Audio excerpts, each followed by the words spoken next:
Shalom Bapak Ibu Saudara terkasih dalam Tuhan. Puji Tuhan, hari ini kita boleh bersama-sama kembali merenungkan sebagian dari firman Tuhan. Dan Bapak Ibu Saudara, saya yakin semua kita mempunyai harapan untuk kita menjadi sebuah pribadi yang lebih baik dan lebih baik lagi dari hari ke hari tentunya. Namun Bapak Ibu Saudara, ada satu pertanyaan yang menggelitik yang sering kali membuat kita menjadi down. Bisakah aku berubah? Sebab ada kenyataannya Bapak Ibu Saudara, saya yakin semua kita sering kali membuat suatu komitmen bahwa saya tidak mau lagi melakukan hal itu. Tapi ternyata kita melakukannya lagi dan melakukannya lagi. Sehingga ada banyak orang di tengah-tengah putus asanya katakan, saya rasanya udah gak bisa berubah. Nah, saya ambil pertanyaan ini sebagai tema kali ini, bisakah aku berubah? Nah, Bapak Ibu Saudara, sebelumnya mari kita bersatu hati, kita berdoa terlebih dahulu. Bapa Surgawi, kami menyembah Tuhan, di mana di dalam Engkau Tuhan tidak ada perkara yang mustahil. Engkau sanggup mengubah hidup begitu banyak orang. Dari yang tidak mempunyai pengharapan menjadi orang yang baru. Sebab Engkau adalah Tuhan yang sanggup. Dan kalau saat ini kami diperhadapkan dengan sebuah pertanyaan, apakah aku dapat berubah? Dengan iman, kami katakan, pasti. Karena kami punya Tuhan yang sanggup untuk mengubah hidup kami. Dan untuk mengalami perubahan itu, bantu setiap kami Tuhan. Tanpa campur tangan-Mu kami tidak mampu. Itu sebabnya kami butuh Engkau lebih dari segalanya. Bapa, tolong kami.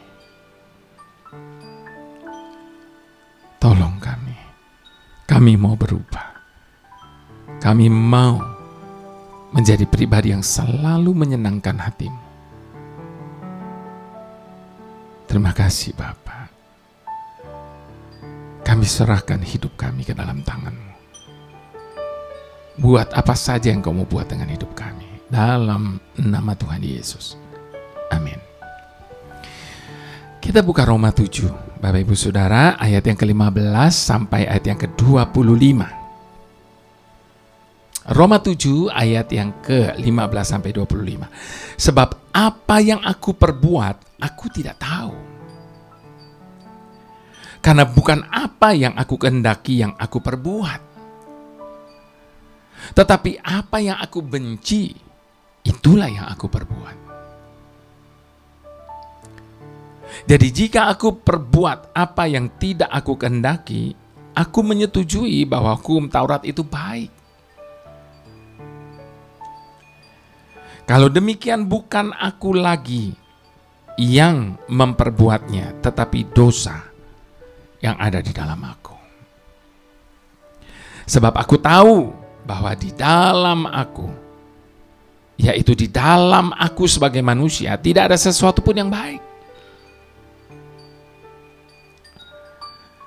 Sebab kehendak memang ada di dalam aku, tetapi bukan hal berbuat apa yang baik. Sebab bukan apa yang aku kehendaki, yaitu yang baik, yang aku perbuat. Melainkan apa yang tidak aku kehendaki, yaitu yang jahat yang aku perbuat. Jadi jika aku berbuat apa yang tidak aku kehendaki, maka bukan lagi aku yang memperbuatnya, tetapi dosa yang diam di dalam aku. Demikianlah aku dapati hukum ini. Jika aku menghendaki berbuat apa yang baik, yang jahat itu ada padaku. Sebab di dalam batinku, aku suka akan hukum Tuhan. Tetapi di dalam anggota-anggota tubuhku, aku melihat hukum lain yang berjuang melawan hukum akal budiku dan membuat aku menjadi tawanan hukum dosa yang ada di dalam anggota-anggota tubuhku. Aku manusia celaka, siapakah yang akan melepaskan aku dari tubuh maut ini? Syukur kepada Tuhan oleh Yesus Kristus, Tuhan kita. Jadi dengan akal budiku, aku melayani hukum Tuhan. Tetapi dengan tubuh insaniku, aku melayani hukum dosa. Kalau kita mau baca sebelumnya, yaitu Roma 6, maka di ayat pertama dikatakan gini, jika demikian, apa yang hendak kita katakan? Bolehkah kita bertekun dalam dosa supaya semakin bertambah kasih karunia itu?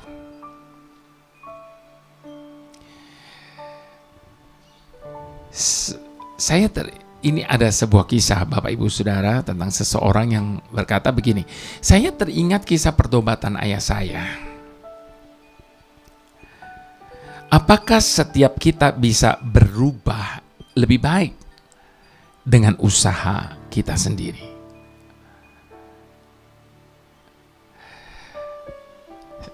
Hal itu terjadi juga pada ayah saya. Ayah saya itu dia penjudi. Suatu saat ketika saya menawarkan dia ikut ke gereja, dia berkata begini, nantilah kalau papa sudah bisa berhenti judi, kalau papa sudah bisa memperbaiki hidup papa, nanti papa pasti ke gereja. Pada waktu dia berkata demikian, mungkin dia pikir saya akan senang mendengar perkataannya itu, bahwa dia suatu saat akan ke gereja. Tapi apa jawaban saya pada waktu itu? Oh, kalau begitu seumur hidup papa tidak akan pernah ke gereja. Dia kaget dengan perkataan saya. Lalu dia kata, kok kamu bicaranya seperti itu? Lalu saya katakan gini, kalau papa tunggu papa bisa berhenti judi, kalau papa tunggu papa bisa memperbaiki hidup papa, kapan? Justru saat ini papa perlu Tuhan Yesus untuk menolong, membantu papa mengubah hidup papa, berhenti judi dan sebagainya. Dan saat itu juga dia terima Yesus. Yang menjadi pertanyaannya, Bapak Ibu Saudara, apakah setiap kita bisa berubah lebih baik dengan usaha kita sendiri? Apakah setiap kita bisa dipulihkan dari kelemahan dan segala kekurangan kita?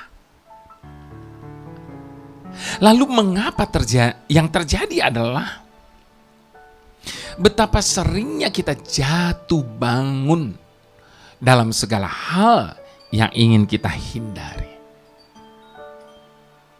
agar hidup kita bisa menjadi lebih baik lagi. Saya yakin semua kita pernah mengalami jatuh bangun dalam hal ini. Apakah dengan melibatkan diri pada kegiatan sosial dan giat melayani, kita bisa kelihatan lebih baik lagi? Ingat akan firman Tuhan yang berkata, melainkan apa yang tidak ku kehendaki, yaitu yang jahat yang aku perbuat. Sejak manusia jatuh ke dalam dosa dan kehilangan kemuliaan Tuhan, manusia tidak lagi mampu untuk mengangkat harkat dirinya sebagai umat ciptaan Tuhan yang diciptakan segambar dengan Dia yang jauh lebih tinggi dari semua ciptaannya. Imago Dei. Berbagai berbagai upaya telah dilakukan oleh manusia dengan berbuat baik, berbuat amal, rajin beribadah, berusaha mengekang diri untuk hidup suci, giat berbuat sesuatu untuk Tuhan. Namun tetap saja tidak ada yang mampu untuk berkenan kepadanya. Sebab seperti yang dikatakan dalam firman-Nya, di dalam aku sebagai manusia tidak ada sesuatu yang baik. Itu sebabnya Bapak Ibu Saudara yang terkasih, hanya karena anugerahnya Ia harus hadir ke dalam dunia untuk menyelamatkan manusia dari cengkeraman dosa. Inilah awal dari pemulihan untuk menjadi ciptaan baru. Tanpa itu tidak ada ciptaan baru. Tidak ada jalan lain lagi kecuali menerima anugerahnya di dalam Kristus Yesus. Dengan dasar anugerah inilah kita menghidupi hari-hari kita dalam proses pemulihan gambar pencipta kita yang terus-menerus diperbaharui manusia batiniahnya. Jadi bukan sekedar pemulihan kulit luar yang dibalur putih dan bagus. Dengan bantuan dari Roh Kudus, kita mengerjakan anugerah keselamatan dengan sungguh-sungguh. Bukan asal-asalan atau malah menggunakan anugerah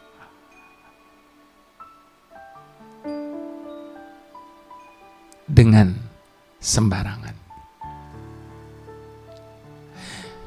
Kita dapat berubah dan diubahkan adalah keseimbangan bagian kita untuk mau berubah dengan mendisiplinkan tubuh dosa kita ini dengan didasari anugerahnya.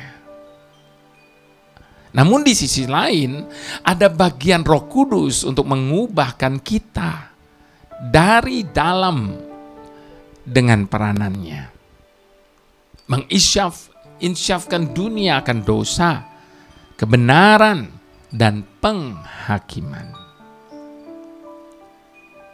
dan memimpin kita ke dalam seluruh kebenaran.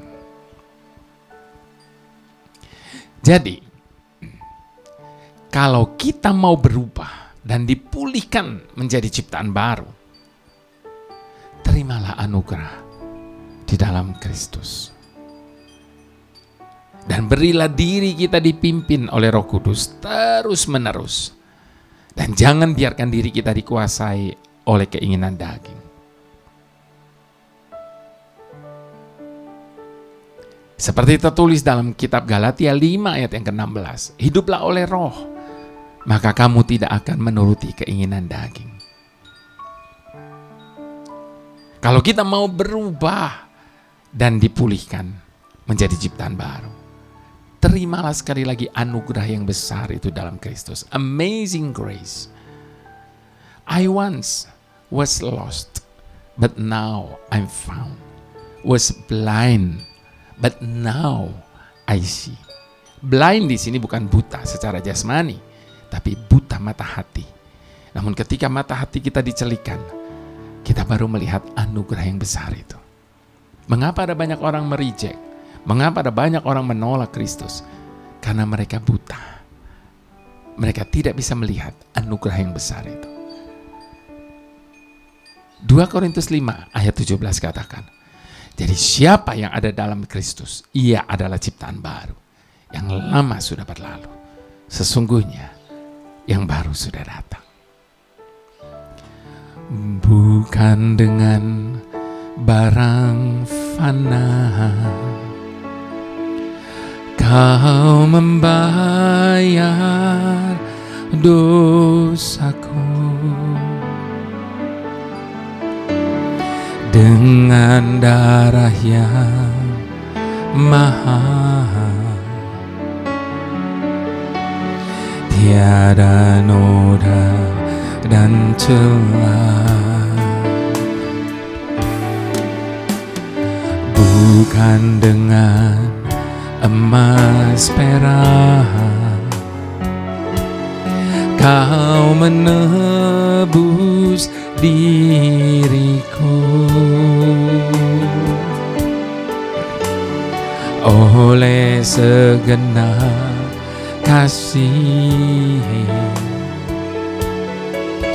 dan pengorbananmu. Ku telah mati dan tinggalkan cara hidupku yang lama. Semuanya sia-sia dan tak berarti lagi. Hidup ini ku letakkan pada mezbamu, ya Tuhan. Jadilah padaku seperti yang Kau ingini.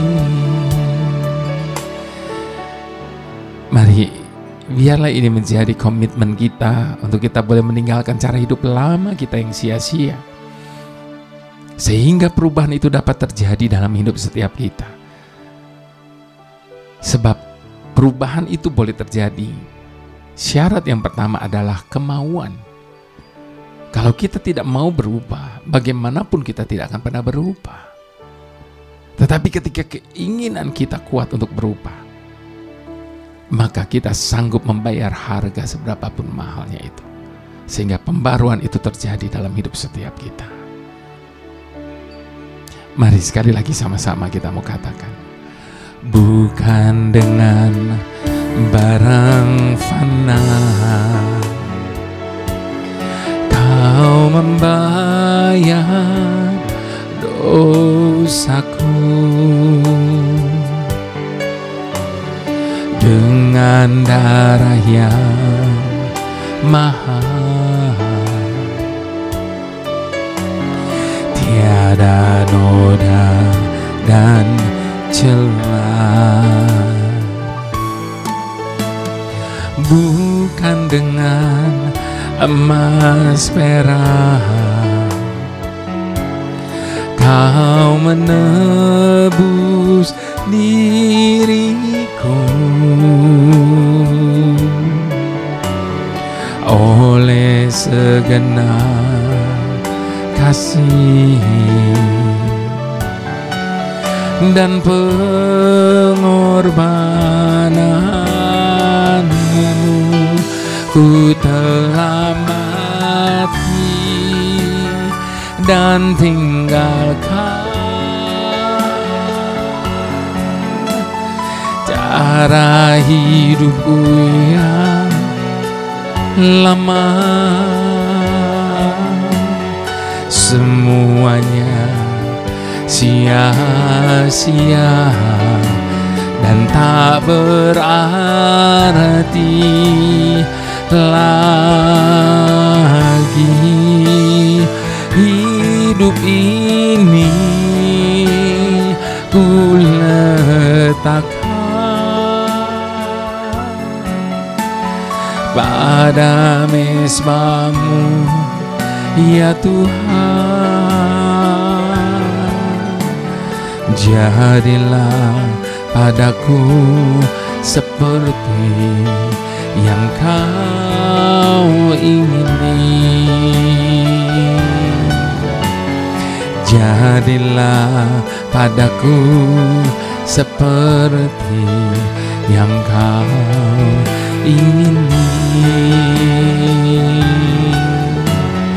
Jadilah padaku seperti yang Kau ingini.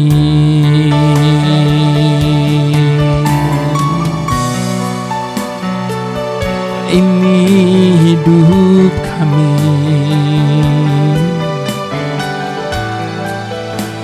Jadilah kehendak-Mu, bantu kami ya Aba, perbaharui hidup kami. Mari sama-sama saat ini di hadapan Tuhan kita memohon kasih karunia-Nya yang memampukan kita untuk mengubah hidup kita dari hidup lama yang sia-sia dan meletakkan hidup ini di mezbah-Nya. Dan biarlah ini menjadi doa kita bersama saat ini. Jadilah padaku hanya seperti yang Kau ingini. Haleluya, haleluya. Bapa sumber segala anugerah, kembali kami datang di hadapan-Mu, membawa rasa syukur kami yang begitu dalam. Di saat kami menyadari akan betapa besarnya kasih-Mu bagi kami. Itu sebabnya setiap kali kami mengingat akan kasih dan kebaikan-Mu atas hidup kami, yang tidak pernah ada habisnya, bahkan selalu Engkau perbaharui setiap pagi, kami merasa malu. Sebab atas dasar apa Engkau mengasihi dan mencintai kami? Padahal kami sadar ya Bapa, sampai saat ini kami masih terus mengecewakan-Mu. Kami masih terus menyakiti hati-Mu dan membuat-Mu bersedih. Oleh karena pikiran kami yang selalu negatif, kotor, penuh curiga. Oleh karena perkataan kami yang selalu mengeluh, menggerutu, protes, dan selalu komplain. Oleh karena perbuatan tangan kami, sebab setiap kali kami ingin melakukan yang baik, namun kenyataannya selalu yang jahat yang kami perbuat. Semua ini selalu membuat kami merasa malu atas kasih dan anugerah-Mu. Sebab sekalipun demikian, Engkau tidak pernah berhenti mengasihi dan mencintai kami. Terima kasih untuk anugerah-Mu yang besar dalam hidup kami. Itu sebabnya sadarkan kami saat ini bahwa anugerah yang telah Engkau berikan bagi kami. Ingatkan kami, setiap nafas yang masih Kau beri bagi kami adalah kesempatan bagi kami untuk membagikan kasih-Mu kepada mereka yang memerlukan uluran tangan kami. Terima kasih Bapa, terima kasih. Terpujilah nama-Mu. Mari sama-sama kita katakan, amin.